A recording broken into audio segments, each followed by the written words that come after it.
All right, guys, welcome back to another episode of Crossing Swords. As always, I'm Andrew. And I'm already running out of intros. Only 3 episodes into the new series. And you're done, that's it. Yeah, I hit burnout early doors. Yeah, fair enough. I mean, it's disappointing. I'm not surprised. It fits with my new DJ moniker. I'm DJ Icarus. I just got too close to the sun. I came out the traps flying high. Is that legit your DJ name? Think it should be? I don't know. I mean, DJ Big? I don't know, something like that. Yeah, but that would be really confusing. Big J. If I had a DJ podcast Big with J. my best friend, my best friend that I call Big, and I was just called DJ Big. But I feel like it's just opening up some kind of... Yeah, it'd be a bit weird, I guess. They'd be like, what, do you just want to be him? And you're just like, in every way. In every way. And my way to pay homage to him was to take him as my DJ name. And it'll be like, all the in the MCU where all people turn up with like the Tony Stark beard. Yeah, like, yeah. I'll do that with your beard. I will like copy your beard. Do you know what though? If I could pull that beard off, I would. Yeah, I think I would. He does look cool. They're beard bros. Him and Doctor Strange. That's very true. They both look very good with it though. Sciencey beard bros. Yeah. Yeah. But right, guys, today basically we didn't really have anything in mind to talk about, so we just thought we're just gonna. Is there anything we'd like to talk to one another about? So we've picked a couple of things. We've also had some listeners write into us. And which we've been collecting and collating over the last, since the last time we put it out, the call out. We've kind of been collecting them up. So we're really grateful to be able to bring you some of them. Yep. I want to apologise to them some of who may have needed quite urgent advice. And we've left it for a long time. We didn't even respond. We just left them on red. But, we sort of turned them into hypotheticals. So it's all good. Yeah. It's all good. Right, so where would you like to start? Would you like to kick us off, or should I? Entirely up to you. I can kick us off if you want, or you can kick us off. I've got a very simple first question. Sure. How are you doing? That's very well. That's very humble. I'm okay. I'm doing fine. I'm a little bit, I think, the same reason that we're not that prepared for the pod. I think we've both been a bit busy. Yeah. I think there's been a bit going on. Yeah. But, relatively good. How are you, my man? Yeah, a bit the same. I was having a bit of a down week the other week. I think the job I do at the moment is quite repetitive. And so after a little bit of time, it gets a bit, fuck. But recently it's been a bit different because like most companies, they've cut hours. So I'm now doing all sorts of different things on any given shift. So it's added a bit more variety. Yeah, and it's more stressful, but I also, like Lee, feel like I'm achieving something, which is nice. And that's a hugely undervalued part of being part of the working world. Yeah, I think is definitely feeling like you're actually achieving something. Yeah, and I mean, it's achieving something, not like on a grand scale, but just in terms of what I was doing every day. It's nice to be doing other stuff. That actually kind of, I'm not going to jump into it yet, but it actually kind of feeds into one of my points a little bit, that one of my talking points. Oh, no, we'll get there. All right. But we'll bring it back around to that a little bit. Other than that, I'm doing all right. Yeah, good to hear. It's always good to hear that you're doing well. Yeah, I mean, the reason I thought to ask you that is there's another podcast I listen to, how dare I, but it's Diary of a CEO. Right, okay. And is that the... it's with Stephen Bartlett. The chap who does the Den, Stephen Bartlett. And I really like him. I just think he's quite nice. I like the way he interviews. Oh, he's all right. And he gets all sorts of different people on. But he had Jordan Peterson on. And I'm a reasonable fan. There's a man that's had a fucking meltdown recently. I mean, he's definitely hit a low point. He's definitely gone... He literally just went through a spell of just being on... His entire online presence was just calling out women that he doesn't want to wank to. And it was like... Feels like a real low point in someone's life. Yeah, I think, to be honest though, to go from no one knowing who you are to being one of the most maligned figures on the internet, I think it's definitely... And then throw into that, he's said openly that his wife's been incredibly unwell, and then he was very unwell, and I think just it's got to him a bit. Oh, for sure. It was just such a weird thing to watch happen in real time. And the reason I thought to ask, how are you doing, is because on the podcast, he asked Jordan Peterson if he was happy, and Jordan Peterson sort of went on a rant of why that's not a very good question, sort of thing. And he said, well, what would be a good question to ask you to find out how you're doing? And he said, just ask me how I'm doing. Are you happy? Me? Yeah. Oh, that's complicated. I think like most people, yes and no. There's things I'm happy with. Don't go on a rant about it. Yeah, no, I know what you mean. It's not a straightforward answer. There's almost like different areas of your life. Oh, absolutely. And in some you are happy. Yeah. And in others you're not. Absolutely. And I think that's the same for everyone. But yeah, so it made me, and he said like more people should just ask each other, how are you doing? Because the habit is, and we talked about it before, it's very easy to just go, "You all right, mate?" And you go, "Yeah." And then that's the end of the conversation. That's the danger of it for me. Sometimes you ask somebody, you sort of like, "Are you all right? How you doing?" And what I don't want is them to actually respond. What I don't want them is to launch into an actual conversation. I'm just making polite small talk. Yeah. So there's a fine line to know when I'm genuine. I think if I just say, "You all right?" a small talk, you don't need to respond to that. The only acceptable response is... I had a very good example of that recently. I'm not going to say who it is, just not that they're necessarily going to listen to this. I doubt they're our demographic. But there was a lady one day that I don't know, had never spoken to before, and I asked her, she started talking to me, and I just said, "Oh, how are you doing?" And then she went on this like 10-minute rant of everything that's going on. Yeah, you're like, Paula Radcliffe, don't go on that long. To the point Jesus. I started being shown pictures of her she had several cats. I never actually got to the bottom of how many she had, but there was more than 3. And it was just one of these conversations where I was like, it wasn't a conversation, it was all one-sided. And I was just like, I was being polite. You didn't fucking answer. I didn't need this.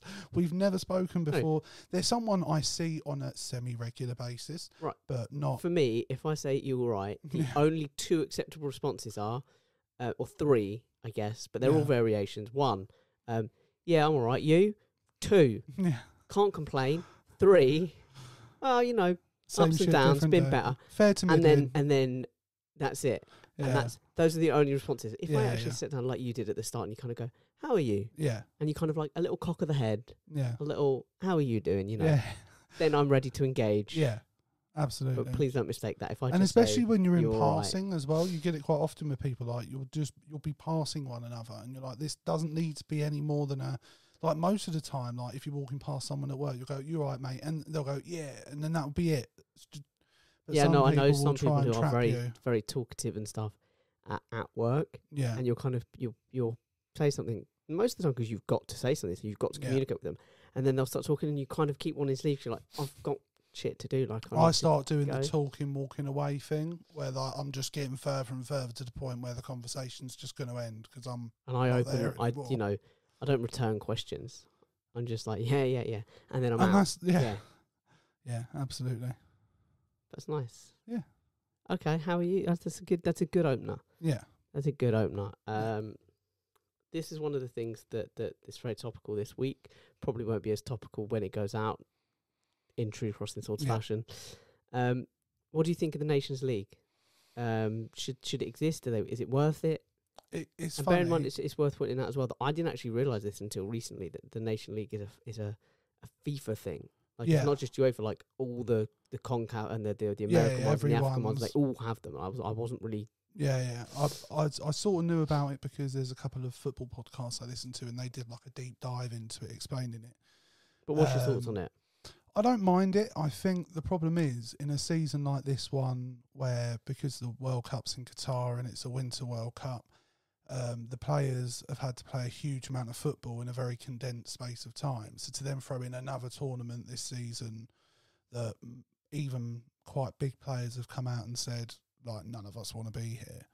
I think it's silly. In general, I don't mind it because, for example, a team like Scotland or Ireland or those sort of teams have a chance to get into the World Cup despite not having qualified through the traditional sense. Is there a World Cup place from the Nations League? I believe so. Yeah, I believe so. I was listening to a podcast the other day where they said there is a place up for grabs. Because all the teams have been decided now. Yeah, that's just what I heard the other day. Maybe I'm wrong. I'll have to look it up. But yeah. But in general, I don't mind it. But we've had a lot of football, and I just feel like we're all in a mood of like we could do with a little bit of time off from it. Yeah, or switch into the women's game. You know, the women's Euros is on this summer. It might be a nice change of pace. Maybe. I mean, I probably won't watch it. The funny thing was, because I'm not going to be watching this World Cup, I was actually looking forward to watching some England games because I've not been watching any of the qualifiers. And then I was working for every single game. I mean, it might not have been a bad thing, to be honest, the way they went down. No, judging off of how they played time of recording last night, it's not looking good. No, yeah. And in fact, that's actually one of the I wanted to talk about Southgate at some point.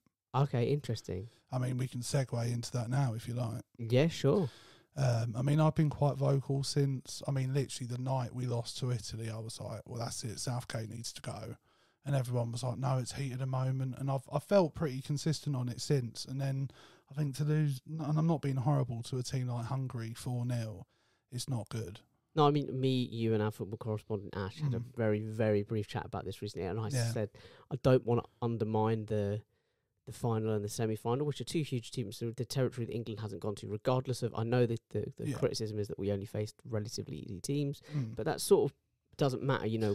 Because also in the Euros, because in the past we haven't done it when we have. Yeah, and it's a mentality thing. Just get into a fight, and also you know, in the Euros we did beat Germany in the knockouts, and we were held by a very good Italian side, a side who were unbeaten in like 23 games or something, and then lost on penalty shootout, which, as far as I'm which in many regards is a luck of the draw thing. Yeah, I think for me the reason, and you're absolutely right, all of those things are a good achievement. But I was going to say, having said that, we don't seem to have a plan B.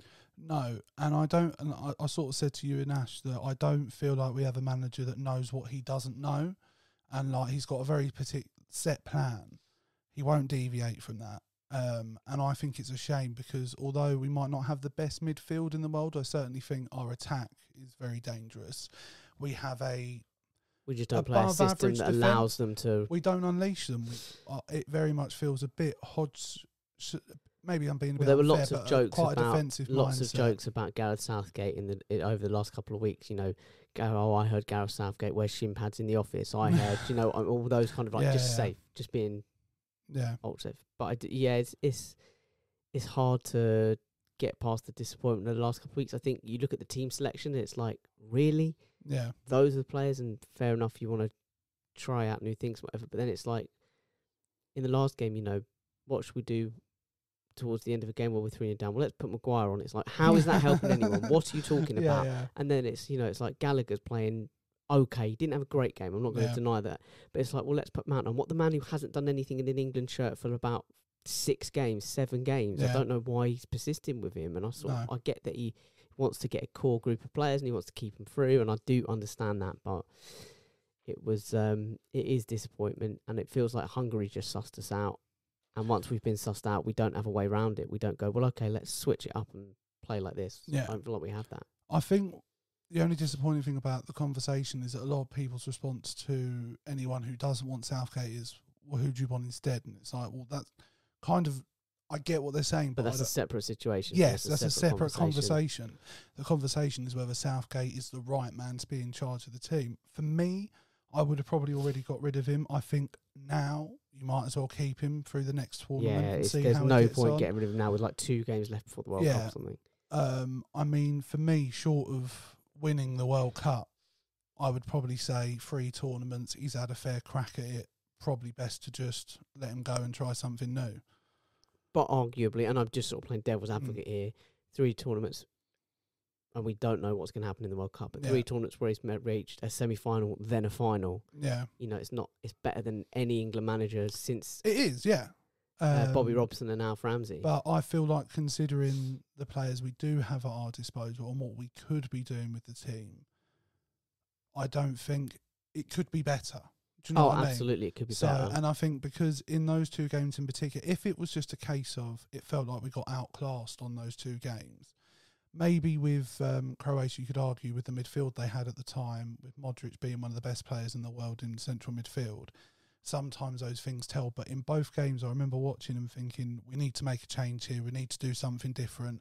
And particularly with the Italy game, to be 1-0 up, and everyone watching it was saying, waiting for it to come. Yeah, and he waited until it was nearly 10 minutes after they scored before he did anything. It's those are the things. It's fine margins that win you a tournament, and if you're getting those things wrong, and I would say getting it wrong twice for me is a consistency. And that's fair, but I think psychologically for that team and that squad, and for Gareth Southgate, you know, they got to a semi-final, they didn't make it, they learnt their experience, they came back the next time, they made a final, so they can go away and they can learn their experience. If they go to the World Cup and win it, he's proved me wrong. It's a tough one for me the last couple of weeks because I'm not a massive fan of the Nations League. Okay. I do think they're just glorified friendlies, and also even when we were doing well in it, like the last time round, and we made the semi-final, and it was kind of like, yeah, but I don't like the really limiting aspect to it. Of just I quite like, and I know that obviously the smaller federations,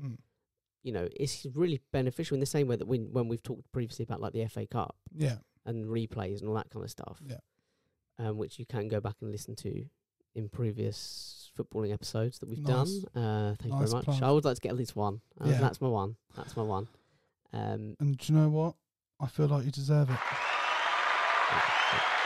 I feel like I deserved it too. Yeah, thank you. Always. You're never going to turn down a round of applause. Oh, very unlikely. Very unlikely.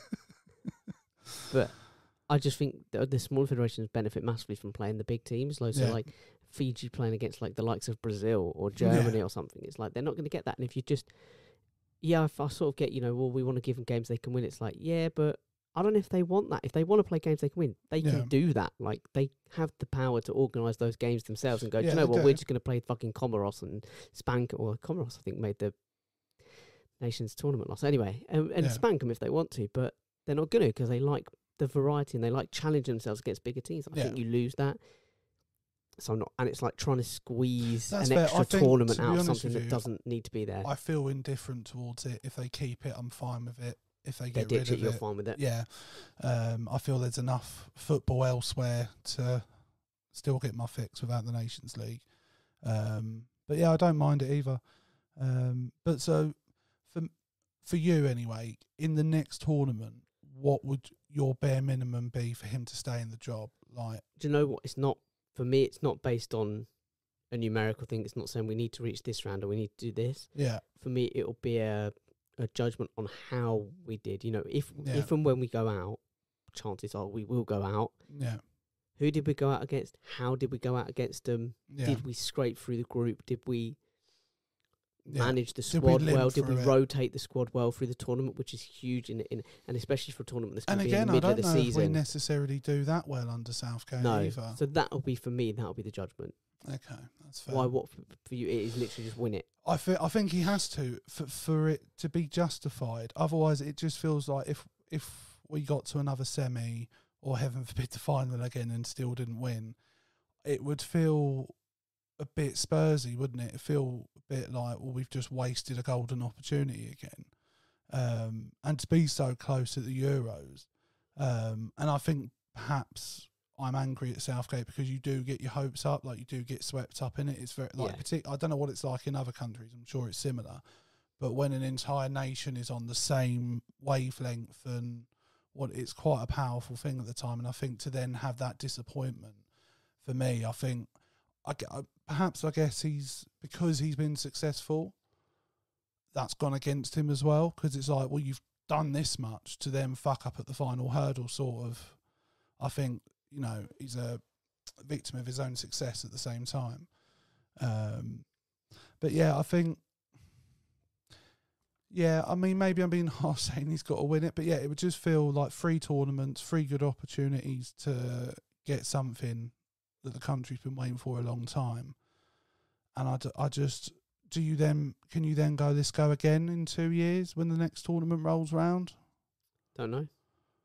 Because the players will be that much older, you know. It does feel like we could be facing another golden generation. I mean, that's the talk. And I find it, I don't really want to criticise the players because I don't think they haven't worked hard. I don't think they don't try. And they're having to conform to how he wants to play. So there's only so much they can do. And I don't blame anyone for missing penalties. I don't know how I would fare under that pressure. I imagine you'd pick a zone of terror and just absolutely rock it. That would only be if I was in goal. Only if you're as the goalie in a shootout. Yeah, not when I'm shooting. No. Because, I mean, I just put it wherever I want. My mistake, kind sir. You've watched me play football, bro. I call it. Do you know what? I'm like Jimmy Bullard. I call it and I distribute it. Do you know what I mean? I wouldn't say I watch you. It's sort of more like an experience that just one has to go through. Yeah. It's quite ethereal and... It's almost out of body. A little bit. Yeah. You know, it's quite something. I mean, I've definitely taken Ash's breath away at times. And just... Taking all our breaths away. And I'm saying it's not just because we're all really Ash unfit. Question everything on the football pitch. I've seen those moments. Yeah. I mean, one of them was I just stepped out of the way of a guy. El Matador. Yeah, it's definitely my high risk, high reward. That move, very high risk, high reward. And it didn't pay off. On that occasion. No, I mean, I never tried it again. I mean, Ash would argue I probably did, but never intentionally. But yeah, poor me. Poor you. Yeah. But anyway. Would you want to pick yourself up and pick another topic to bounce through? Well, it's your turn now, I think. My mate. turn? Yeah. Okay. Let me get rid of these. So, well, I sort of going back to the thing you said about feeling like you've achieved something, whatever. I recently, this past weekend, went to a conference for. I work for a charity, or I work as part of a charity, and we recently had a kind of assembly of all the various UK representatives. Nice. And it's a really interesting thing to get together to kind of, and you said, with the repetitiveness, sometimes I get lost in the kind of the milieu of the day to day, and it's nice just to be reminded that actually we are working towards something admirable and something worth doing. Yeah. And that's really easy to get lost on. But there was a really good representation. There's some great stories. Some of the stuff that was really interesting to find out was that around the world, so it's a homeless charity, but around the world we're represented in 41 different countries. And we recently had a World Assembly in Uruguay just a couple of months ago, which I would have loved to have gone to, but I'd literally just gone to America. Yeah. It was like the week after I came back. Yeah, couldn't swing it. And it's just, there was no way that I'd have been allowed to have a month off and then go come back to for Uruguay. a week and then fuck off to Uruguay for a week and a half. Yeah. Well, like a week there. I mean, I think that'd be time unfair, travelling, really, mate. But it was really interesting to see the different focuses of the different places around the world. Okay. So sort of we're homeless. Yeah. France, where the charity originated from, homelessness. But in Uruguay, the focus is on children. So it's on making sure that children are fed and nourished and then schooled. So they make sure they get all, the focus of the charity is to get teachers in and get good education in place and feeding them to make sure that they're not malnourished and not able to concentrate during lessons. That's the focus there. Yeah.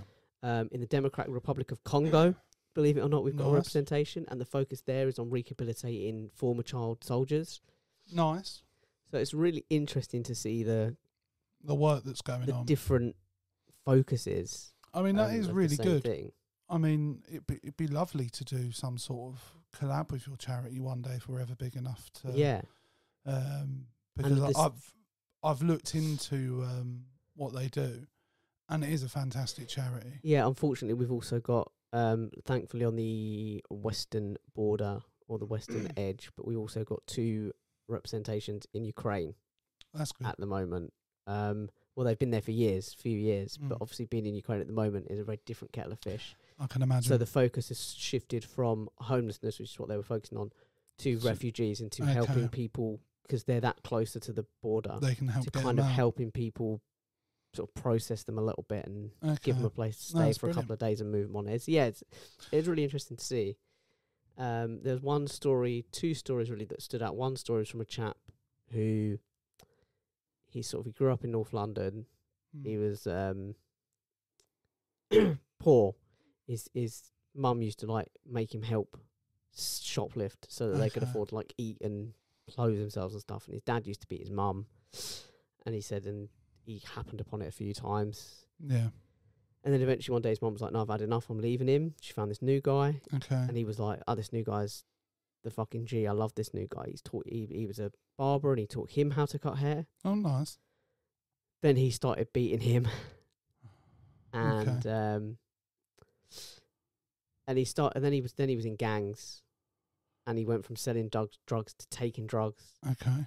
And he said it was interesting because he said whenever he was kind of caught or stopped or talked to it, he was always willing to admit to taking most of the drugs that he took, except for crack cocaine. Why was that? Just a bit too much of a stigma to it, I guess. It was kind of like, some of the weed and sort of regular coke is okay, they're kind of like cool drugs almost, but crack cocaine's a bit like, oh, you got a problem, mate. Do you know what I mean? There's no casual users of crack cocaine. Yeah, there's definitely an image that's casted through that. And he went and he got out and he spent years in prison. And he said, because he went, and he was quite a violent kid. He said there's one, and there's little moments of racism in his life, like, because he is a black kid. Well, he's half caste in his own words. Mixed race. Mixed race. That's why I sort of made sure to say in his own words. I don't want to bring the whole podcast down. But it reminds me of the poem in school. It was explain yourself what you mean when you say half caste. Yeah. Do you remember that in English, GCSE English? And there's those fucking AQA, but no, it wasn't even AQA, were they? Are you there? Okay. Sorry. No, but he so like the one instance that we saw him was he was going up north. He'd heard about there was some job opportunities up north, and so he got on the train and he went up and he needed to change. I think he was needed to go to Preston. I don't know where he changed, but the guy was like, where do I go to Preston? He went, get on that train there. Got on it, got off, and he's like, he's sort of like, this isn't Preston. No, this is Blackpool. And the guy at the gate was like, he sort of went to speak to the guy at Blackpool and was like, I needed to get to Preston. And the guy told me to think, and he went, oh yeah, he's always doing that with black guys. He always thinks he thinks it's funny to send them all to Blackpool. He's just this guy just can't catch a break. No, kept getting punched, kept getting turned back to drugs. Went to a rehab centre down in Devon, I think it was. Okay. But then when he came out, he was like, because he always said when he was in prison, that's the moment where he decided he was going to go to rehab and sort his life out. He said he was in prison. He was like 26. He'd spent like most of his adult life in prisons. Yeah. And he said he saw one of the guards that he knew quite well from being in there a long time, limping along. And he was like, oh, you're getting old. And the guard was like, yeah, you too, mate. And he was like, fuck. Yeah. Went back and looked in the mirror and was like, a few grey hairs. It was like a couple of wrinkles. It was like, shit, I am getting old. What am I doing? Yeah. Went and cleared himself up. And anyway, and he, afterwards when he came out, he wasn't sure where to go. Someone recommended this charity to him. So he went up to the one in Oxford, and he's still a part of it. He's been completely turned his life around. He like helps kids now, and he kind of puts himself back into the community, and he got a check on his anger, and he took anger management courses, and it's like it's really turn it around. It's a really inspirational story. Yeah. And the other one, amazingly, my dad knew who it was just because I said, the president of the charity started speaking about how he got he said, many of you will know, when I was held captive, and I was like, whoa, hang on a minute. What? Yeah. And then I sort of said that to my dad, and he went, oh, is it Terry Waite? And I went, it is Terry Waite. And I was like, how do you know? And he was like, because like at the time that was a huge fucking story. Okay. And I had no idea, basically. I'd not heard this. He worked for the Archbishop of Canterbury for a long time. As you do. Travelling around the world. And then he ended up being a hostage negotiator. And he went into Beirut in Lebanon in the late 80s to try and negotiate the release of some hostages. CV. And they held him hostage. Right. And he spent 4 years in solitary confinement, chained to the wall. And then in the final year, so he spent 5 years in captivity. In the final year, he was allowed in the room with the other people, still chained to the wall, severely ill and unwell. And he was sort of saying that one of the other guys, a chap called Terry Anderson, he said every night he used to reach out as far as the chains would allow him and just kind of touch hands. And he said, that meant untold things to me. But it's really things you can't imagine what that must be like, especially in solitary confinement. Imagine 4 years. You would genuinely go a bit loopy, wouldn't you? Yeah, I think I would attempt suicide in some capacity. I really would. I'd sort of starve myself out or something. Maybe. Yeah, it's difficult though, isn't it? No, you can't imagine. It's good to... No, you can't. Hear the word. I mean, that man's CV to go from working for the Archbishop of Canterbury to hostage negotiator to president of a charity. It's a bit... It's an interesting random, isn't it?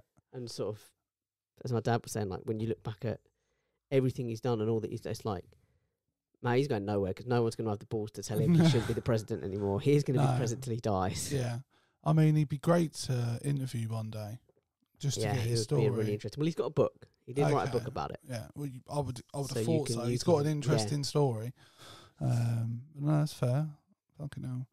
But no, it's nice, like you say, to know that what you're working towards or what you're contributing towards it's nice in to your be reminded work. That there is something. Yeah. There's a purpose behind it. But yeah, no, like I said, I think the charity you work for is really good. And I think it provides... It's sad it's a service that's required. But it's great that they're doing it. Yeah, more and more. And in the last couple of years, just not to get too started, but in the last couple of years, the support needs of people that are being referred on has gone up. Oh, really? Yeah. Okay. Is that with mental health? Yeah, mental health and drug and alcohol and all that kind of state. That has... The state people are getting into is far worse. It has gone up. That's fair. I mean, it's desperately sad, but sadly not surprising what's going on in the world at the moment. And that's actually a good segue, because one of my next questions was, is the cost of living crisis affecting you? And if so, how? At the moment, only mildly. Okay. But, you know, I guess it is affecting me even more because of the anxiety that it's causing about...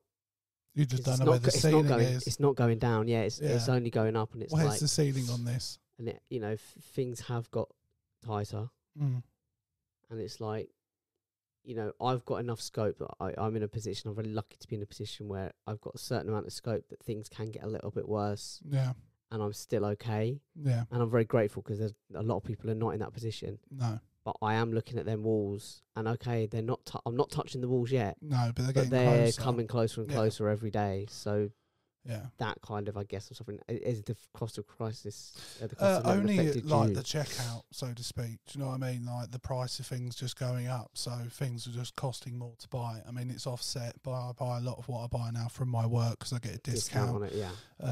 So that helps. But yeah, just in general, everything going up, and like.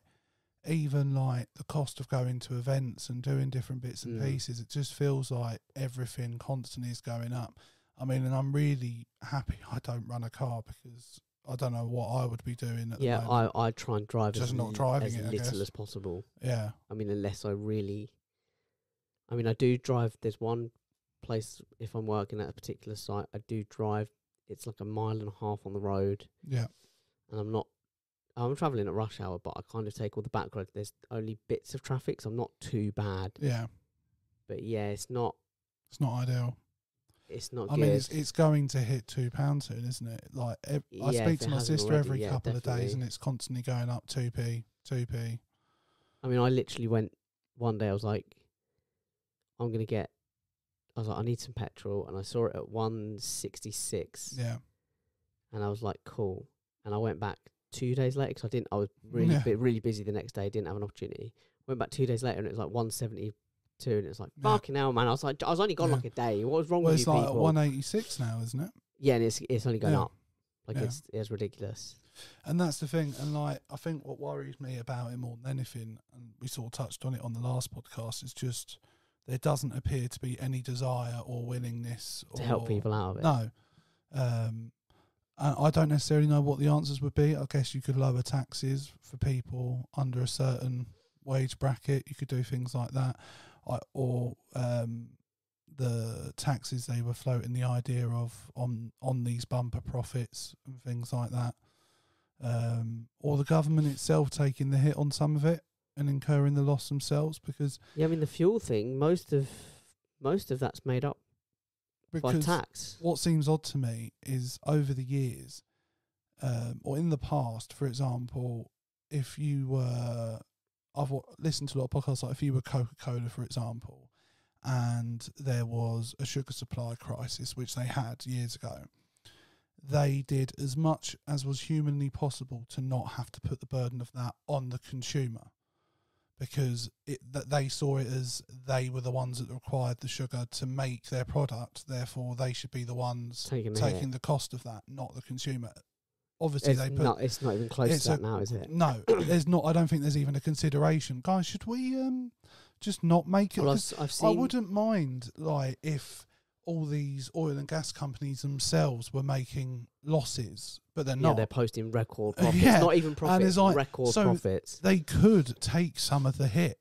It's not a problem. They would still make money. I've seen some small businesses and stuff, and it's really sad because they're genuinely, some of these small businesses are just absolutely heartbroken that they're having to put their prices up because they're saying, I don't want to pass the increase on what's my option? But if I don't, I can't afford to keep the business going. I can't afford to live off it. You know, it's like I have to. But all of these big companies could afford. And I'm talking about the Brexit impact as well. So not even talking about like the cost of living crisis. But no. I mean, like for example, there's a cotton bud shortage at the moment, and that's quite random.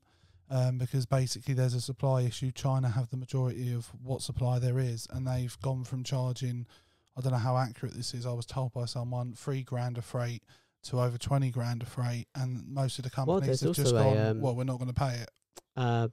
Breast milk formula shortage in America, wasn't there? I'm quite aware of that. My sister's talked to me about it quite a lot because she currently has a little bambino that she has to feed milk to, and there was quite a few times where it genuinely looked like she wasn't going to be able to get in milk. And it's just ridiculous in the world we live in that even has to be a concern. And it wasn't because she couldn't afford it, it was just she couldn't get it. Yeah, weren't anywhere to be seen. No, but luckily my sister's the sort of person that's prepared, so she had enough, luckily, in the end, in reserve until. But yeah, it's not ideal. And like, a lot of people don't have the money to buy, because like baby milk is not cheap. No, it's ridiculous. So like it's well over £10 per, I don't know what you would describe it tub. as. Tub. I think tub sounds about right. So yeah, it's not cheap. So a lot of people aren't in the position where they can go, oh well, let's buy 10. 5 or 10.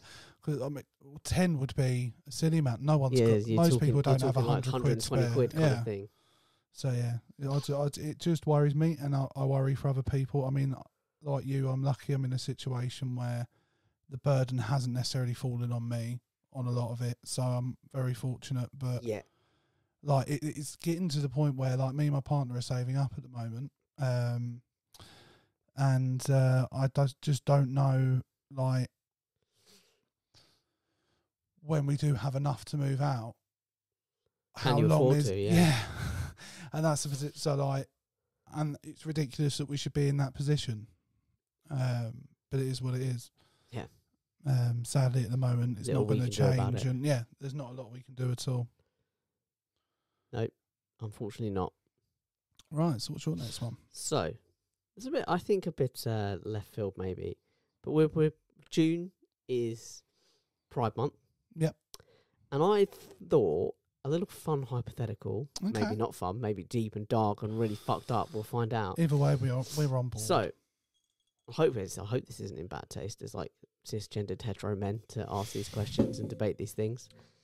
I mean, it is probably frowned upon. I think it'd be inappropriate if you played the little clip that said "ha gay." Ha gay. My finger slipped. Thank you. That's what he said. Yeah, no, that's nice. I was watching a thing the other day that. The Chris and Ramsey Rosie, whatever that's called, the show, the Chris and Ramsey show, whatever. What, with his wife? Chris and Rosie, yeah. Yeah. Someone in the audience was like, you know, they do this section where they like go to get audience members to submit beef that they got with their partner or with sometimes like with their mum or whatever. Yeah. And this one woman was like, we started playing this game called Goose when we were. I don't know why I laughed at Goose. But I just got like, and she's like, and it's just gotten out of hand. It's getting ridiculous, and it's where. And what do they do? They just say the word goose and stick a finger up the bum. Mama like that. Mama like that. I'm on board. And they were like, it's just getting ridiculously out of hand. Like we do it in public, in like weddings, like in restaurants and shit. It's not okay. It's gotten really out of hand. But anyway, that's neither here nor there, and that's got nothing to do with the LGBT community. Just let it perfectly clear. Fair play. I'm on board. I'm here for it. So this is a kind of a layered question. There's a few different parts to this question, but it all ties into the same answer. Okay. So how do you think, if you were a part of the LGBT community, how do you think you'd have come out, if at all? And further to that, looking back at your life and how you've been at various stages of your life, when do you think you might have come out? And might the way you've come out changed over the years? You know, because you might just say never, but you know, I'm just curious. Looking back, I think it would have probably been around the age that I started being more successful with, or not even more successful, but like having more interactions with girls, and like I guess it would have been the same if it was boys. And I But think would it? 'Cause it's kind of more socially acceptable to be with girls. Might you have felt a little bit I think scared of the I'm quite repercussions if you start lucky going that I boys? know my sister would be fine with it. If anything, she'd love it. Oh, my mum would love it. My mum, Not if you came out gay, and obviously. I want to be very careful how I word this because she's not homophobic, but she just always felt it would be easier for me if I was straight because In of all life. the problems. Yeah. Yes, because of some of the pitfalls gay Because people unfortunately, can we're not a face. totally open and accepting No, society. we're not. So it was from that angle, but I don't think she'd have had an issue with it on a natural, practical level. And I think my dad would have probably been exactly the same. I think we might have had a slightly different relationship. I honestly don't know.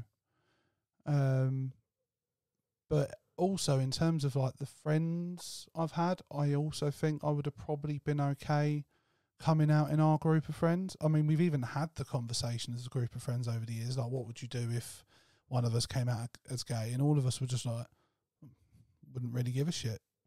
Start looking up gay jokes. Yeah, I think that would be all it would be. But like, hey, you like cock, don't you? Or something like, do you know what I mean? I mean, I know we're not very witty, but Jesus, I hope we're better than that. Or it would be very much like,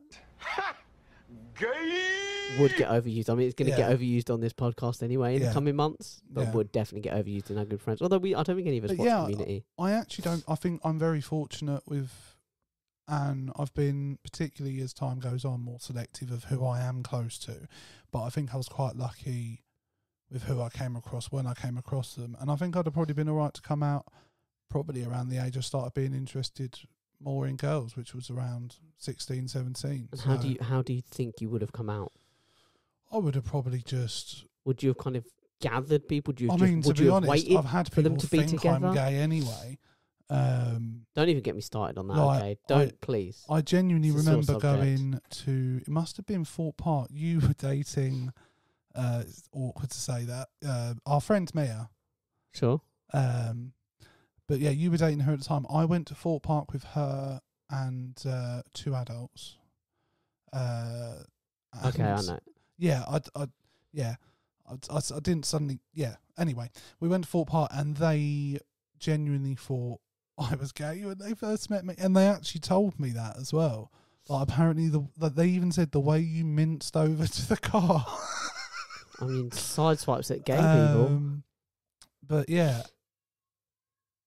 But I think in terms of coming out, I would have probably done the old cliche, probably just sat them all down, mum, dad, but not Joe. wait for them. You think you'd have actually gathered them and said, look, I think my sister would probably have known I was gay before you did. before I That's did. often the way, isn't it? With I any, think like, not I just would have gay, probably but like told my sister and she'd have been like, yeah. the whole LGBT, like even Yeah, like yeah. the asexuals and stuff. And it's like, Yeah. oh, I'm asexual. It's like, yeah, no shit. Yeah, Like I we've think, all known.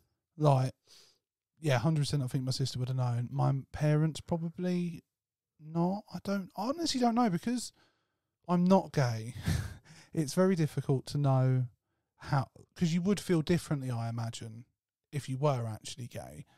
Yeah, we're talking hypothetical. It's really. But I don't think different I'd have thing. had any drama surrounding it. Maybe a couple of friends might have been a bit different, but overall I think I'd have been fine.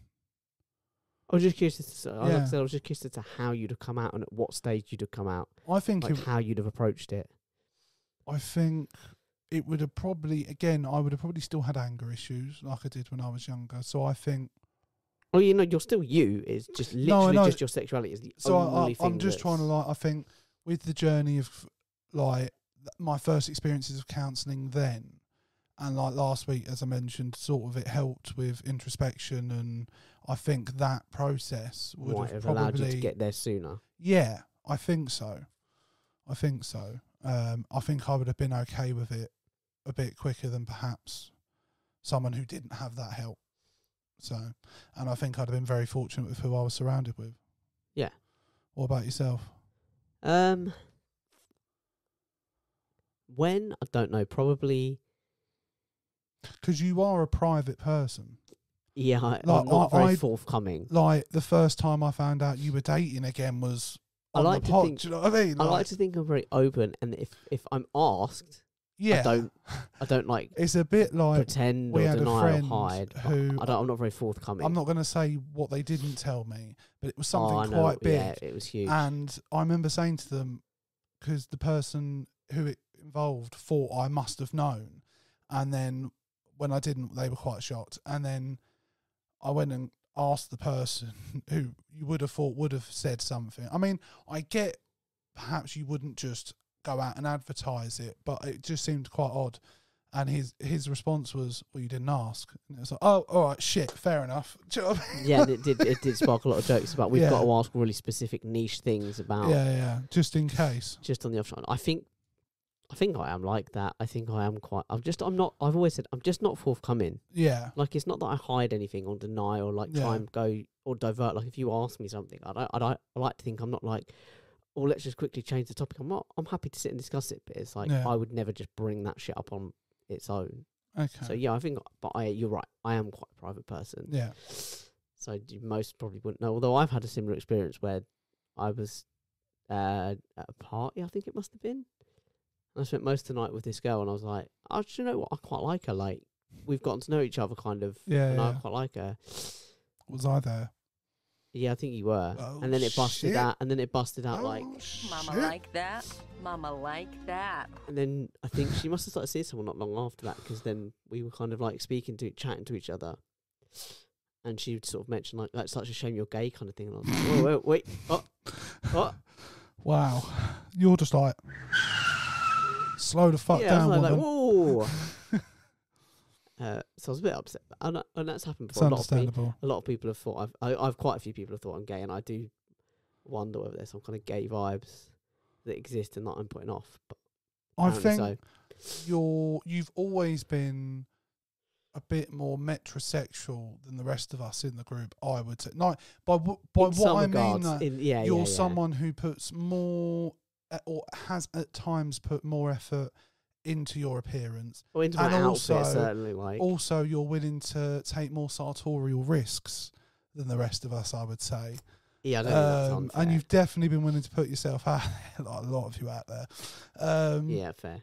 So, yeah, and also I could understand, like, particularly when I was younger, my voice was more high pitched, and I definitely, I mean, I've shown homosexual tendencies. We've had moments like in a club where a bouncer has come in and we're like, lads, what the fuck? Well, I was going to say, doing? It makes me think of, there's a scene in Parks and Recreation where Ben Wyatt, Adam Scott's character, his whole thing is he gets really nervous. I'm not related.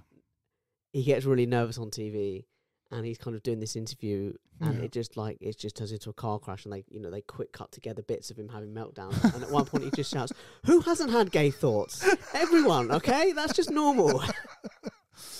Yeah. No, but honestly, if I'm being really brutally honest, and I Yeah. like to think that I know myself well enough to be able to do that, Yeah. I think I would not. I think I'd have probably done it around about 18, 19. I think I'd have Okay. spent the first couple of years kind of being like, Do you think you'd have had gay sex before coming out? yeah, Nice. thanks. Mama like that. Mama like that. That's what I call myself Yeah. during Well, mama. gay sex sessions. That's what, I'm like, Mum, I like that. Wow. Yeah, I think I'd have done it. I think I'd have done it like, I'd have sent like a message to even to my family, or written a letter. Oh, that's quite dramatic. know what? But then again, I can be quite dramatic. And then 100% imagine on MSN, right, your little status, do you know, where you used to put song lyrics or whatever. lyric or your friend's It'd be names. like Out and Proud or something like that with a love heart or something. I think I would do it like that. I'd send like a message, and then I'd fuck off for like a couple of days. Yeah. And I think I would, because I'd be like, Wait I want for the dust to I settle. want to drop that bombshell, and I do not want to be around, because there's going to be a lot of questions, and there's going to be a lot of like, Yeah. and I kind of don't want to face. I don't think I'd want to face that. So I think That's fair. I don't think. Yeah, like I think once I realised I was gay, it'd probably take me a couple of years, 2 or 3 years, to kind of build up the courage to be like, I'm going to Okay. tell people, What about and then your I'll family? probably tell them at the same time I tell you. I tell them before I told you guys. Yeah. I think, but there wouldn't be that much difference between telling them and And telling how you. do you think? And then they'd be fine with that. My mum would love it if I was gay, like straight up. Yeah, I think you're right. Dream scenario for my mum is if I was somehow a woman Yeah. and a gay cis man.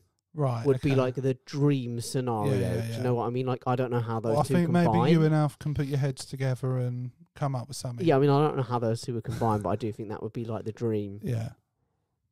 I've had this conversation with my mum before as well, because she's, there's this, and not to stop my mum at all, like she's a really smart lady, really. Your mum's a good progressive and laugh as whatever. well, to be fair. But this kind of idea is like, I'd still be me, even if I was like, I'd still Well, of be the course you're same. still you. I'd still be the same arrogant dick. Like Yeah. that doesn't change. I'm not going to suddenly like, What sort of guy would really you like go for? feminine things. What sort of butter? That's What? what I heard. That's what I heard. Welcome to Excuse me? That's coincidentally, that is my next question though. What's your favourite butter? No, it's not. No, it's not. No, it's That'd be so weird. What's your favourite butter? What did you Oh, do actually you want me to say? tell you? Yeah, what did you actually Clover. get? Are you a clover man? I'm an anchor man. Yeah, it's all about the Although clover for I'm a me. Bertolli man because it's like a little bit healthier and it's easier to spread. Also, for real. No, clover's the easiest to spread. But sorry, yeah. What did you actually ask? What sort of guy would you go for? Was what I What was sort of guy would I asking. go for? Like, not what's don't your know. favourite butter? Are you hungry? Always. Yeah. No, I don't know what kind of guy. What kind of guy would you think you'd go for? I don't know. Like, I've ended up with a lady who's a bit shorter than me, so I don't know whether I'd go for a short guy or I mean, straight up, I think I'd have to go for a guy taller than me. I don't think I could. for the protection more than anything else. Do you know what I mean? I don't know. Yeah. Yeah, I don't know what kind of.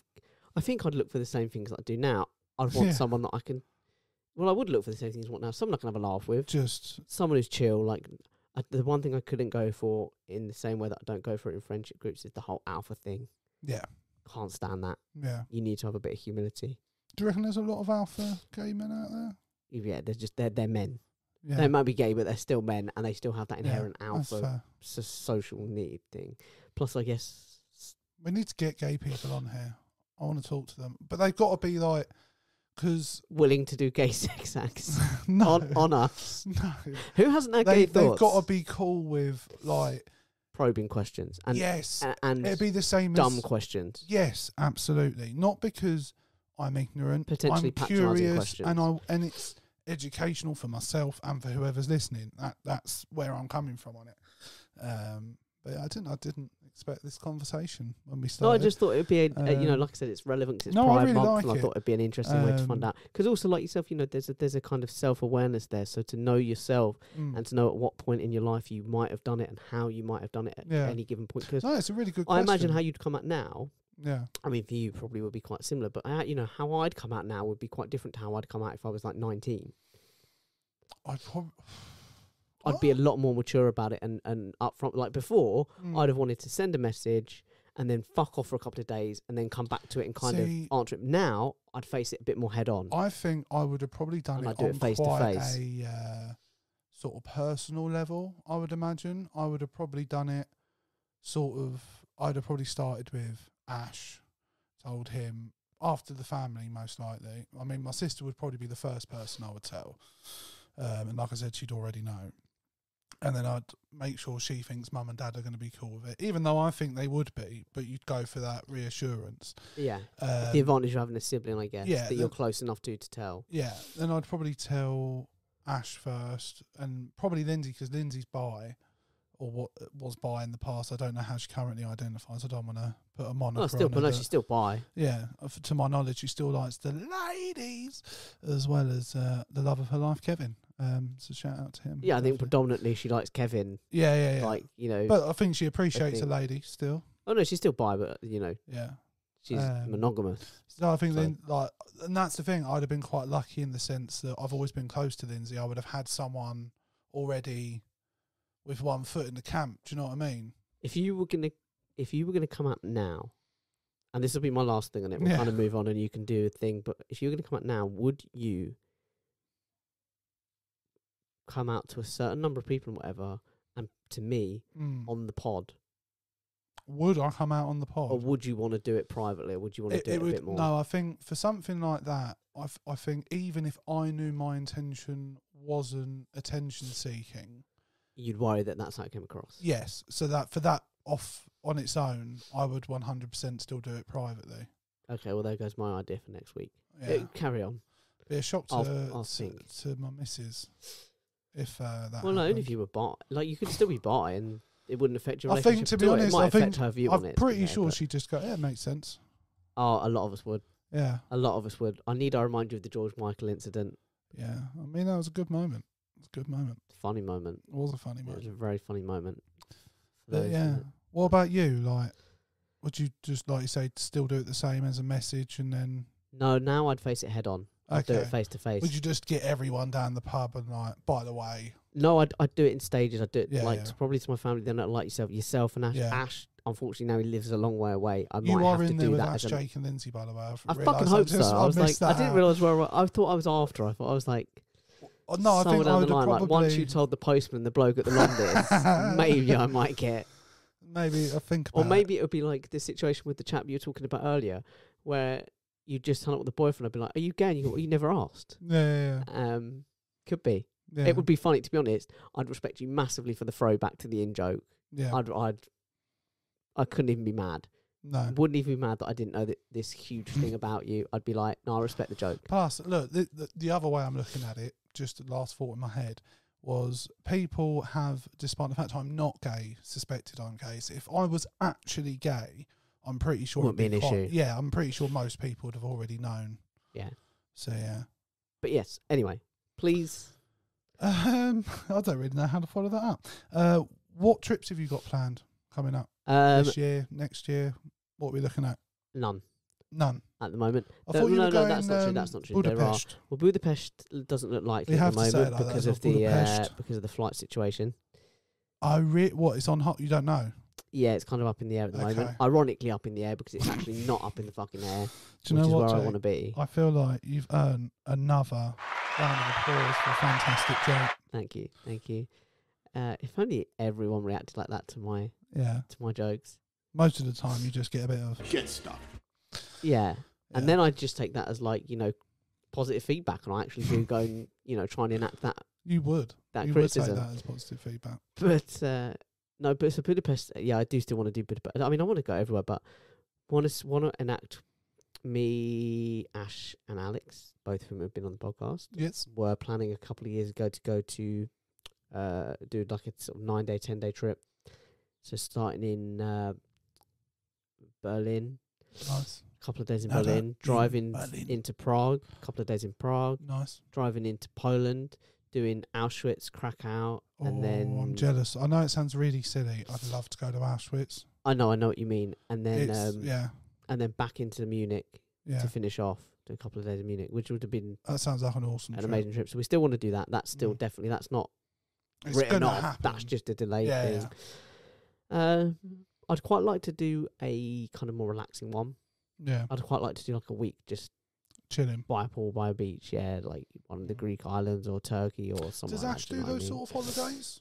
He's open to them, Okay. but I don't think they're his favourite. I think he I think can't. there He need to can't be do stuff nothing. he could And for me, do. like, I want to do a couple of days of doing stuff. Yeah. 100%. I want to But be up exploring the You town. want some I chill want to go time. for a wander and just explore. But yeah, I also just want a few days of just being Yeah. like, give me a book, Yeah. let me have a swim, a dip in the sea, and just fucking Yeah. relax. But that'd be quite nice. What about yourself? Have you got anything No. planned that you'd like to do? Anywhere you'd like to go? No, I mean, we've talked about places we'd like to go on a previous episode of the podcast, if you go back and listen to Yes, excellent that. work. So give yourself a round I think of applause. it was the bucket list podcast. Yeah, if I give yourself a round of remember applause, my man. You're correctly. worth I've got it. to find the applause now, Jake. Come on, man. Right, there we go. Small round of applause for me. But yeah, I'd love to go to Egypt. I really want to see the pyramids. I'd like to go to New York, but there's loads of places in America I'd like to go to. I think I'd just like to go away somewhere nice with a missus. She's never been abroad. Just pick somewhere that's affordable, all inclusive, and she gets a break. I know I'll be able to leave her in the room to have a sleep if she wants to have a sleep, and I can go off and do whatever I want to do. Just want to get on an aeroplane because I know she's going to shit herself. But worth it. Oh, worth it. absolutely! It's such a good experience. Yeah, so you don't want to pick anywhere too far. No, I think the furthest probably would be Greece, but probably I'd look at Spain for the first time just because you can get under 3 hours and be in Spain. Do you know what I mean? So yeah, but no, we haven't got anything planned at the moment. Everything, we put all our eggs into saving up at the moment. Getting a place. Yeah. Yeah. But yeah, there was one last thing I wanted to talk to you about. There's a guy doing the rounds on podcasts and on the internet at the moment. I don't know if you'll know him. His name's Andrew Tate. Not by name. No, he's a 4-time kickboxing world champion. Oh well, that's my circle. Definitely. And he had something like, it was over 80 fights and he lost, I think, 8 times. And I think like 89 fights and lost 8 times. So quite a Poor good showing, career. really.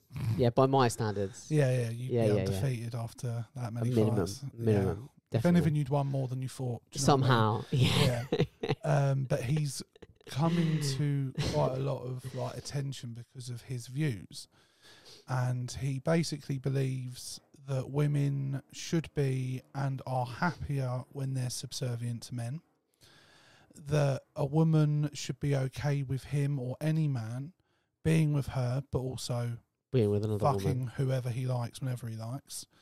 That everyone, and that, for example, if you're in a relationship, so you had a missus currently, and you weren't sleeping with other women, you were not only denying your biological imperative, but you were lying and allowing yourself to be controlled by a woman's feelings. To be honest, it's nice to see that he's read my book. But like, it was an odd one because he believes every word that's coming out of his mouth. I watched 2 2-hour podcasts with him on because I was just fascinated, because he was one of these people that talks a lot of shit, but the problem is he's also incredibly successful. So like, he's gone on to be worth 100 million and he's growing, he's done all sorts of things and he's making money, and basically whatever he's turned his hand to in his life, it's worked. Except for views and ideologies. Yes. That one, not so much. No. I would not call that a success. No. But I'm talking about materially, he's achieved a lot of stuff. Yeah. And the problem is, through listening to him, I thought about, if someone has been successful at everything, if they're actually wrong in all of the way they look at life, but they've been nothing but successful, you can't really, like, how do you tell someone like that they're wrong? Because his attitude, like, he went on a podcast that had a female host on, and he talks quite bluntly and in a derogatory manner about women on quite a constant basis, and she was just sort of laughing most of it off. But whenever she did have a response, he's just like, but I'm right, do you know what I mean? You can't reason with people like that. And, no, you can't, and you just got to just what stop do you giving think them, about stop that giving them the argument fucking of, air, stop giving them the time of day, stop giving them platforms to talk about the it. The sad thing though, because there's some things, like he was talking about how the system's rigged and his issues with corruption and things like that. He now lives in Eastern Europe because he said, like, at least in Eastern Europe, they're open about the corruption and I can get in on it. If I get pulled over for speeding in Romania, he said, I drop the guy $50 and off I go. He said, if I get a speeding ticket here, I try and bribe the police officer, I then get arrested for trying to bribe him, but yet we're allowing the corruption in government and everywhere else. You're just not allowed access to it. So you asking what I think about him or those Or views? like, well, no, I guess I'm not asking you anything in particular, but like, what do you think about his views, particularly on women? I'm pretty sure I know what your answer will be. I mean, have you got a bullshit button? I don't have a bullshit button. Have you got button. anything that represents displeasure or dissatisfaction? To be honest, I've gone mostly for funny ones. No, definitely not that. Women's one. rights is not a laughing matter. I know we joke about you being misogynistic on this pod. Yeah, I mean, the closest it could be fake news, I guess. But yeah, that's what I think about his views. Yeah, or just. How did that make you feel? Like we're treating him like we treat Boris, like we're giving him airtime that he shouldn't get. The thing I found interesting was when listening to him, there was obviously a lot of stuff I didn't agree with, like his views on women, despite what Jake likes to paint a picture of on this podcast. I'm not actually a misogynist. For sure. And I did, like, I don't agree with you're denying your biological imperative and you're allowing yourself to be controlled by a woman's feelings. I think all of that is complete nonsense. I think it's just, if you're committing yourself to someone to then fuck them over repeatedly, it's just a bad thing to do, regardless of whether it hurts her or not. It's just not something you should be wanting to do. And he's got very backwards opinions on women's sexuality versus a man's sexuality, and that there should be different standards and men should be allowed to sleep with as many women as they like, but women, it's, there's something wrong with a woman if she wants to sleep with too many men. Too many men. Too many men. No, Sorry, it's such a built-in thing for us. Yeah. But yeah, it's wrong. and the reason I found it interesting, because there was the occasional nugget of things like the corruption comment and things like that, where I'm like, actually, he has a point on It's that. always that old adage that we used we use with old lizard boy David Icke. Yeah. You know, that a broken clock's right twice a day. Every now and Yeah, then. no, that's fair. That's fair. But it's just like, my other question was, how do you deal with someone like that? Is it just to not give them the air, or? Well, are you ready for this? Because I think this works perfectly. Yeah. Yes, I would just not give them the air. If they're going to spew stuff like that, I just would stop inviting them on places. I'd stop having them on. Yeah. I'd stop promoting their episodes of things that they do. Yeah. I just wouldn't have it, 'cause it's like those. And if I was any of the fighting federations, I'd revoke the fighting thing, because it's like, I don't care how much of retired now. He doesn't fight fair anymore. enough, because I was going to say, I don't care how much money you generate or whatever, like those views are not in line with the standards that we're trying to promote, and No. everyone's free to say what they want, but that doesn't mean they comes without consequences. No, And I that think would that's be fair. my advice. I'm sure that your advice would be something similar. Yeah, I think for me, there's always going to be people with those sort of views out there. And the podcast, one of the podcasts I had him on, I think they had him on as a let's all laugh together / at him, at how ridiculous his views are. But the other one was definitely a bit more sycophantic. But I feel like not giving them the air gets a little bit close to deplatforming, if you know what I mean. And I'm not a big fan of deplatforming. Yeah, but it's that thing of people, you know, that whole thing of like when people it's- moan about being cancelled, and it's like, I never see it more than when they're moaning about being cancelled. Yeah, that's fair. Yeah, ultimately, he shouldn't have those views. I agree. We shouldn't promote those views. I agree. It is deplatforming, but there are still public forums where he can still go and express those views. There are Yeah, still and I public places think- where he can be that. Yeah, But on anything else, it is deplatforming, and I do support it. that's fair. I think the reason I fundamentally don't like deplatforming, the first one is I feel like it pushes people that are already on the fringe further yeah. out, and it can make it go more extreme, and you end up with weirdos like incels and stuff like that.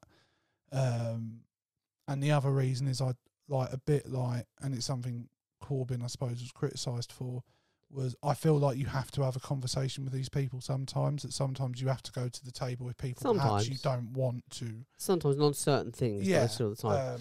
But now that you're nice and loosely warmed up, should we help some people out? Yes, shit, I completely forgot about this segment. We decided to throw in, as we said at the beginning, some agony aunt questions. Yeah, we're gonna help some people out. Yeah, do you want to start us off? Sure. I've got on here, Dear Crossing Swords. After years of teasing, my friends finally had me on their podcast, but the sound quality for my that's from Alex. Sorry, You sorry, that's bastard. coming too soon. You bastard. So worth it. So worth it. You ready for an actual one?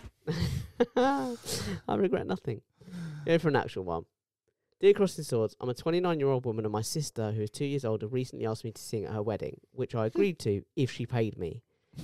She insists that we're family and all that kind of stuff, but I don't know most of the people at the wedding, and I won't sing in front of strangers unless I'm paid for that job. What should I do? I think she's being a bit tight. I'm with her. I think she should get paid. If you're going to do a job, it's like... No, it's your sister's wedding. If it was a mate's wedding, I could... I don't fuck, get if I'm on board providing a with it. service, it's a nice gesture to waive the fee kind of thing. But if I'm providing a service, the fee should be offered. She wouldn't waive the fee, would she? The fee She wouldn't should be waive offered. the fee. No, she won't, but the fee should be offered. The fee's not being offered. I think she could... If it was me and that's genuinely how I felt, I wouldn't use that as my reason not to do it. I would just say I'm not comfortable singing in front of people I don't know. I mean, me and you, for example, I know we're not brothers, we're not bloodline, we're not If directly you asked related. me to sing at your wedding, I would sing at your wedding. Well, if I asked you to do anything Not at on my my wedding, own, but and you said, you know, if you asked me to what, sorry? to do anything at my wedding, to kind of, you know, to sing or to whatever, something like that, or to make something or whatever. Well, like, even if you asked me to DJ... I would offer to pay you something towards it. It would be my natural inclination to say, you are providing me with a service, I'm really grateful. And I might hope for mates rates, and I might angle for that and not pay what I'd pay someone professionally. But I would offer something as a kind of, as a token. Maybe like cover my travel costs or something like Even that. something But that like would that. be Even something the like most that. I would ever possibly expect. And you might not expect it, and you might not accept it. You might say, don't be silly. Happy It's to your do wedding, it, mate. I'm I'd happy be to do coming it. anyway. But I would at least offer. Yeah, I feel. think in terms of though actually expecting, like, is she actually a professional singer? Because she can't be. If she's I don't afraid know, of but singing I in think front of she- people she doesn't know, I can't I don't imagine know, she's I don't actually know, a but professional singer. I'm sort of So for me to sort of with her a little bit. I would have thought, I don't think her sister asked her to sing because she was like, oh, good, I'm getting someone to do this for free. No, because she likes her sister. She wants her to do it, sister to sing. So it feels quite mean to me anyway. Like, if I was a good singer and my sister said to me, I'd really like it if you sang a few songs at the wedding, I wouldn't be like, yeah, but what's the fee though? Yeah, I mean, not to sound like a broken record and to sit on the fence all the time, but I think what they really need to do is sit down and have a conversation and hash these things out and say, look, yeah, and I think she the needs to reason I stop don't want to asking do for it. money. It feels like she's actually been like, if the sort of it could be a ridiculous situation where she's actually using as a fee to cover the fact she's afraid to sing in front of people. And if that's the case, then yeah, sit down and have a conversation. But if she genuinely wants a fee out of her sister, I think she needs to just not expect a fee and just do it. That's fair enough. I mean, it's very rare that we disagree, but yeah, I just think it's family. I don't believe in all that family cobblers. I really don't. No, but like, if it was really, and I hate people. She's going to be at the wedding. I'm not anyway. saying this is you. Yeah. I'm not saying this is you, but I hate people who do that whole. But we're family thing. I don't mean shit. We're people. We have a relationship between one person and another person. There's limits nothing to that. Absolutely. But I just think she'd be at the wedding anyway. It's not like she's going to be sat on a mic all night singing and not getting to do anything else. It's probably going to be half an hour of her evening at most. I just sort of I don't think it's unreasonable to ask a fee. Oh, I think it's 100% unreasonable. It's not a service. Depends on the way you go through it. But it is a service, though. Like, I've never, whenever my sisters asked me to come round to put stuff together, or, like, I made their bed and stuff like that and helped her put stuff together, I've never gone, yeah, but how much are you going to pay me to do that? No, and I get that, and I don't understand what the difference is. I wouldn't, it's not me. Yeah. But you just think it's within her rights to ask. I don't think you'd be unreasonable if you asked for some small contribution. I do. I don't. I think you're well within your rights to ask that. No, I don't know.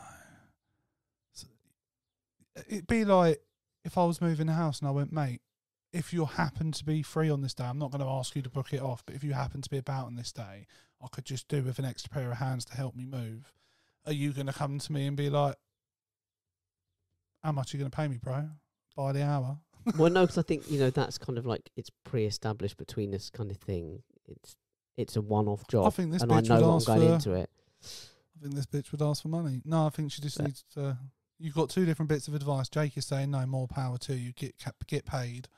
And I'm saying, stop being a selfish bitch and just sing at your sister's wedding. And like I said, we very rarely disagree. Should we find another one to disagree on? Right, this one was, hey lads, I've been with my lady since we were 18. We met at uni and for a long time things were great. After uni, we spent a couple of years saving up and started renting together. I was planning to propose soon, but wanted to save for the right ring. A few months ago, we started arguing more, mainly instigated by her, and I would even end up saying during the arguments, why are we even arguing? I don't understand. Recently, she had a bit of a breakdown and told me she cheated on me with a random guy on a night out when she was out with friends, and it was meaningless and regrets it and wants to work through it. I'm at a loss. I thought we were good, and I don't really know where I went wrong and what's caused this. I would love your advice. Personally, I think you're still good. I think all the arguments and stuff would probably come from her pent-up guilt. Yeah. Personally, I think that's exactly where a lot of it come from. So I think you're still good. I think you've just got to give yourself a... I think, for me, it depends on why she cheated. Well, I think you've just got to give yourself a little bit of time and say 6 months or 3 months. I know it's hard to commit part of your life to something that might not work out, but 6 months, 3 months, and just kind of say, let's keep having open conversations with each other and let's see where we are in like 3 or 6 months, because I think you're probably still good. She obviously had a lot of pent up guilt, and like I said, if she still wants to be with you genuinely, make sure that that's the case. Give her an out, but don't make it a forceful out. Don't make her think she's got to take it kind of thing. But give her the opportunity to say, look, if you genuinely don't want to be with me, and that's the reason you cheated, then you don't have to be with me. But if you do want to be with me, let's go forward. What do you think? It's hard because... But you went same place. You went, that's just guilt. Yeah, with the guilt, definitely. I think that's definitely where the argument started coming from. I reckon she banged this guy, felt guilty and thought, "Do you know what, I'm going to be a prick to my other half." Do you know what I think she said while she was banging him? What? Get stuck. Not that one. That was not the one I was going for. I don't think. What else? What? Mama like that. Mama like that. Yeah, that I one. think that's exactly what she said. That's what he said. That's when- she went, "Are you coming back for a second date?" And he said, Get stuck. "Yeah." Yeah. Personally, I'd bin the bitch off. I'd fight for. I I know it sounds harsh saying bin her off, but like, if everything has been good and he's being honest about that, and like there genuinely hasn't been problems, it would hinge on me as to what the reason, what caused her to do that. Was it just she was out, got pissed, like Moment of somehow weakness. forgot herself, and he tripped, fell, and landed in her vagina? Or maybe she had a sort of moment of doubt. She thought, this guy's really great. I really like him. We're going really great. And she started getting that commitment thing of like, am I going to spend the rest of That's my life with him possible kind as of thing? well. And then be like, But and also then that thing of like, even am I if- worth it? You but- know, like self-esteem for issues. me, And you're going, even if it is that of like the commitment thing, it shows that when the chips are down, she has a chance of going stray. Do you know what I mean? And I don't think so. I think everyone makes mistakes, and I think it's not that big a deal. I'm not denying. Like I've been and cheated on. the It's thing horrible. is, they are but young. They are young, so there's that as well. You know. yeah, kids being kids sometimes. Do you know what I mean? Yeah, I mean, and also it sounds like they got serious at a young Early. age. Yeah. So all of that does go into it. I think, yeah, probably best to follow your heart on it. If you think and also it's not just about what she did; it's about how he feels in terms of can he get past it? Because ultimately, I couldn't. Wait. When I was in that that's the situation, I thing. really 'Cause struggled with that's it. the question you have to ask yourself. Because what isn't fair, even though they've cheated on you, is staying together and then using it as a repeated I remember just stick to thinking. beat someone. I with. just remember thinking, even though I had done nothing, Yeah. all I could think of was, what did I do? Yeah. What did I do? And it's like, no, you did nothing. Sometimes So, it just yeah, comes down to the for other me, it was person tough. wants to do something. Yeah, I mean, again, that's 2 for 2. Mm. 2 for 2 on different opinions. Yeah, I mean, the reason I say bin her off is because I don't think I could get past it myself. Because what it would come down to for me is like, well, all right, so if things get shit in the future, have I got to be worried you're going to go off and start sucking dick? Do you know what I mean? And that's what I wouldn't have those worries Um, personally. Like I no. said, I think mistakes happen, people do that. Yeah, no, that's fair. But again, And also, Agree once to you realise a disagree. mistake, you're kind of like, well, I'm not going to make it again. you hope Or less likely. This one I really quite like. This one I don't know why, and I've not thought about it. The other one there was an immediate response. This one I don't know how I feel about it. Dear Crossing Swords, a colleague at work is a hobbying baker and brings in cakes and sweets almost every day. Shit. I don't like being tempted with so much unhealthy food. Even more than that, I dislike watching my co-workers consume so much in an unhealthy lifestyle. I know that they wouldn't eat as much if it wasn't there, i.e. they only eat it because it's there. Right. I spoke to the baking colleague and aired my thoughts. I suggested that instead of bringing in things every day, she perhaps bring 1 or 2 of her favourite or best bakes each week instead of every day. Right. She thought that I was speaking on behalf of everyone and stopped bringing bakes in altogether. Right. Okay. My colleagues then asked her why she was no longer bringing in food. She told them, and now my colleagues really Hate them. dislike me Yeah. for interfering where I wasn't wanted. Am I a bad guy for doing this? I was only looking out for their health, and I didn't suggest that she stop altogether. What should I do? What should I have done? I think for me, like, I understand what they're saying about temptation, that they don't like it. But, like, ultimately, Well, it it's was about a person's trying to do something nice for the office. They're trying to do something nice for their work. In And, like, look, everyone has the choice. Do you know what I mean? in this guy's defence, he's also trying to do something nice. He's concerned about everyone eating so much unhealthy I understand food. that, but at the same time, I'm it's just playing none devil's of his advocate, by the way. fucking I'm just business. playing the thing. Like, I if said, I people haven't want to thought sit about and it. get fat on the cake that Berta's bringing in every day, that's up to them. He has the choice to go, well, if it was me, I'd have been like, well, do you know what? I'm just not going to eat it. I mean, obviously, I struggle with that, but, you know, if I'm this person It's easier said than done, right? and It's I'm easier not said than happy done. about it. No, but this person's aware of the fact it's an issue for them. So I'd like to think they're more than capable of just not eating the cake. Do you know what I mean? And if Berta says, mate, what's your problem? He could just go, I'm just watching what I eat. And as much as I love your cakes. I don't think anyone's going to go, what's your problem for not eating cakes? Well, Be like, you've been in our you've been in the circles, wrong maybe. circles. Yeah, in bro. our circles, maybe. Like that. If I'm with Ash, Lindsay, Kevin, and like I decide not to eat cake, they're like, "Is everything all right, mate?" You can imagine if I bust up and I'm like, Yeah. like Johnson more. I'm like, no, I'm good. It'd be like, wait, what? Like, what's Get wrong out. with you? Yeah, Go what's wrong home. with You're you? like, Why are you? But Ash is my run, so I don't care. Just I'm leave. like, are you unwell? Yeah. Like, Do I you know know, what I but mean? I think. See, I've not really thought about this one. I think basically this person just needs to mind their own business. I understand they're looking out for other people, but ultimately they're grown adults. It's up to them. I think they can have conversations with each of their colleagues as well and just say, you know, are you eating it because it's there? Like, because it's not how, you know, But would it again, benefit is that, you? and it depends.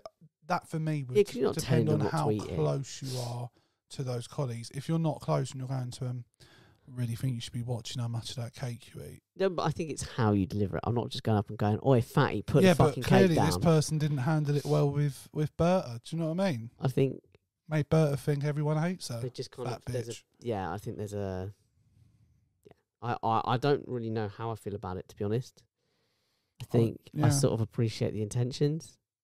Yes, I think it's they well went around intentioned, but sometimes in life you have to know what's you. I think I'd have gone about it the way I'd have gone about it. I'd have probably had a conversation with my colleagues and said, "Look, are you sure? Could you know, would it maybe be better if it was just like once or twice a week rather than every day?" Yeah. But then, in the position that this particular person, this particular listener is in now, what I would say to you, good sir, and it is a chap. I won't name him, but it is a chap. What I would say to you now, good sir, is just apologise. Be really honest and say, look, own it up, and just like Look, my co-host is saying, wrong. look, you're all adults and you can make your own decisions. I shouldn't have. I was just genuinely concerned, not because And I think do you're feel all a bit fat, sorry but for him as well, because she's inferred that he's speaking on everyone else's behalf. At no point has he said, I've had a word with the gang.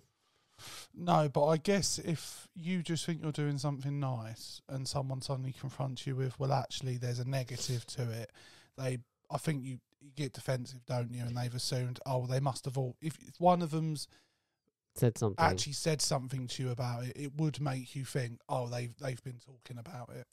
But yeah, it's an. I'll just own it and just say, look. Yeah. Otherwise, just accept you're currently the pariah of the office. Yeah. And you can sit in your office not eating cake while everyone else is happy eating cake. Let them eat cake. Finally. You'll be laughing last when they're all in their graves from dying of obesity. A relevant chance to say let them eat cake. To quote, and misquote Marie Antoinette, by the way. There's no evidence she ever actually said that. That's my pedantry there.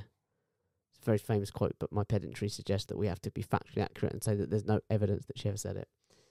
Nice. Right, I've got one last agony aunt, and this is from a lady, and this is... Where's this come from, by the way, this lady? Oh, it's another podcast I listen to, and it makes me laugh every time they do it. Okay, I was just wondering where it picked up from. It's like, I've never heard you... heard you say it before, and I just didn't want to... Do you dislike it? I'm very indifferent towards it. I just didn't want to go the whole episode without addressing it, the fact that you've just started doing this new thing. Oh, so I just like being silly. It's not being silly, Jake.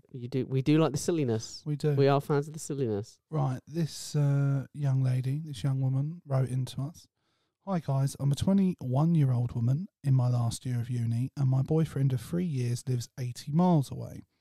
We see each other every second weekend, but I'm finding the relationship harder to maintain as time goes on, and I don't know where life will take us when we both finish uni this summer. I hang out with a lot of male friends, and there have been several occasions when I've kissed guys. Mama like that. Mama like that. But it's never gone any further, even though I've been quite tempted. I feel very guilty about behaving like this, and I do love my boyfriend, but I'm young and sometimes I feel like I can't join in on the fun with everyone else. I keep telling myself I won't do it again, and I'm trying not to. What do you think? I think you've got to break up.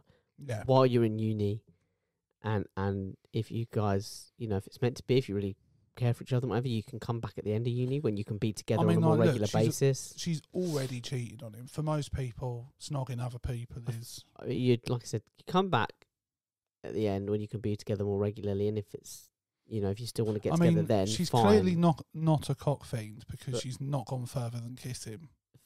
For now, maybe she's not met the right cock. Do you know what I love? And it's something me and my sister started getting into the habit of, is just saying things that are sort of outrageous, not too outrageous, but just, they're quite blunt or they catch people off guard, just to enjoy that moment of someone being like, did that just happen? And there was a moment after I said cock fiend where Jake... Well, I thought it was a bit harsh to I'm saying she's not a cock fiend. No, I got that. I mean, I was, I was there. I'm on her side. Please, I was here, In this moment, I'm on her side. I mean, in general, I think, she just needs to break up with him and like I said, go enjoy yourself. Yeah, you do you, he'll do him, and if you want to get together at the end, great. Yeah, but right now, you should not be together. No, not if you're to that degree tempted to not. If you keep thinking about it and you consider joining in with the fun to be having sex with other people, then you need to go and have sex with other people. What group of friends is she in that they're all just... Oh, probably a hen do. Yeah, makes probably sense. Or a stag do. In a stag do. Yeah. Mama like that. Mama like that. I feel like this is going to be, going forward, there's going to be like one soundbite that we're just going to be obsessed with each week. Yeah. And it's going to get overused. Yeah. Well, I feel like certain ones feel more applicable to a wider variety of things. Do you know what I mean? Like Mama like that, it could be sexual. It could be serious. It could bring a bit of levity. Do you know what I mean? It could go with all sorts of situations. Yeah. It's got the range. Yeah. Same with get stuffed. That can be sexual. It can also be aggressive. It can, But my advice is she needs to go and fuck other people. That's clearly what she wants to do. Get stuffed. And possibly by multiple people, probably by all of the boys in her friend group. Yeah, just do it. Depending on whether they're willing for it, they might have rules. No eye contact. I mean, from the sounds from our friendship group, they're up for anything. What happens when friends get together? We've had friends. Yeah, we've got together. Lots of friends. Loads of friends. So many friends. Do you know why? Because every single listener is a friend. Oh, isn't that sweet? I like to make a sweet moment every now and then. That's really nice, Jake. I enjoyed it. Interesting, because given the range of it, I thought you might go with Mama Like. No, I felt like it had the range. It had the range. It could cover it. I feel like I need to praise you when you deserve to be praised. I got to praise you. Yeah. Anyway. Yeah, so guys. I think that she needs to fuck someone. That's what she wants to do. And it's not fair on him to do it in a relationship. So you need to break up. No, absolutely. Your advice? My advice is be single, have a good time, find out what you want, start your career, do whatever, go out, get pissed, have sex, enjoy yourself, explore, have a good time. How come we don't do that anymore? We're old. All right, calm down. I know I'm old. Some of us are still in our 20s over here. Yeah, barely. Clinging on.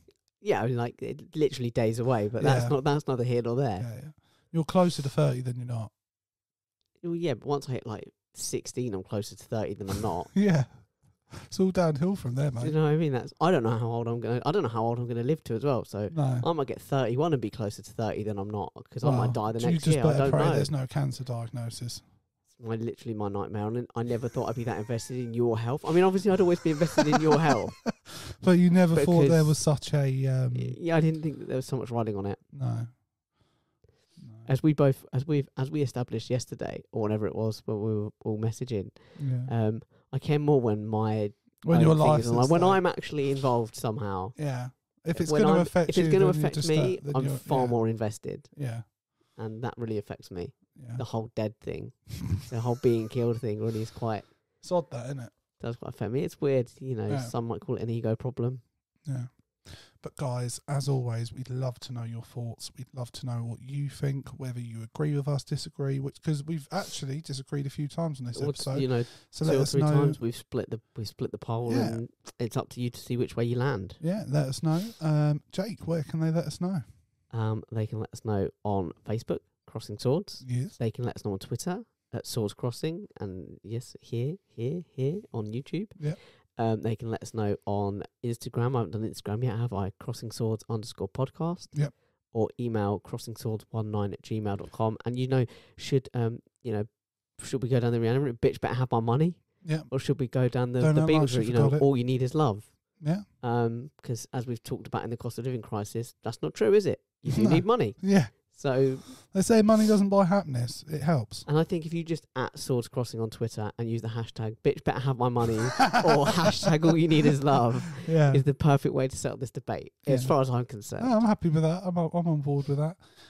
But also, guys, I just want to say a quick thank you. The download stats have been encouraging and they've been nice, and it's been very pleasing to come straight back in and go back to doing decent numbers, and it's growing. It means a lot to us. Even YouTube is more active than it was, so that's great.